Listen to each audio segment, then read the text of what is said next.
to the 1980s with the 1980 cult classic Friday the 13th, directed by Sean Cunningham.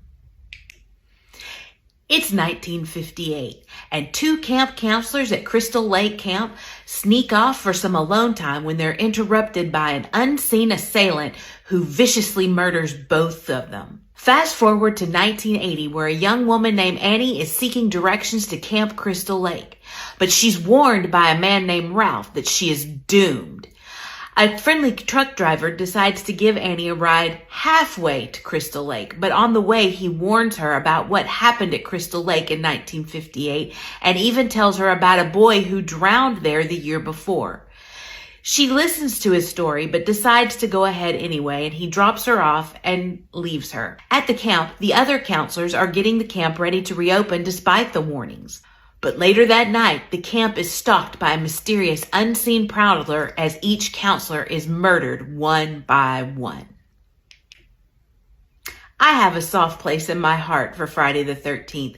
This is the very first horror movie that I can remember watching. I remember sitting in my mom's lap watching this movie as she hid her face behind me, asking me what was going on. I had to have been like 5 or 6 years old at the time.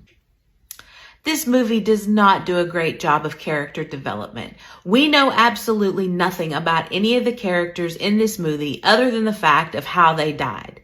I even read one report where someone said that basically when you see the opening credits roll, it's not so much of telling you who's in the movie, but giving you a body count. Because really, that's all we know these characters for. And there were some great murders in this movie. You don't see the murders happen, but you see the aftermath of it. One of my memories that I will remember forever is watching the person get decapitated and watching that body stand there for a few seconds before it starts to fall, and the way its hands were still reaching out. As a 6-year-old kid watching this movie, I still think about that from time to time. And who can forget the way Kevin Bacon died in this movie? An arrow piercing through his throat from the back while he's laying in bed? That was pretty vicious. Watching this movie now, I see that this movie was not the best movie in the world. I still gave it 4 stars on Letterboxd, basically just because of the nostalgia it gave me, and it made me think back to those times when I used to watch horror movies with my mom.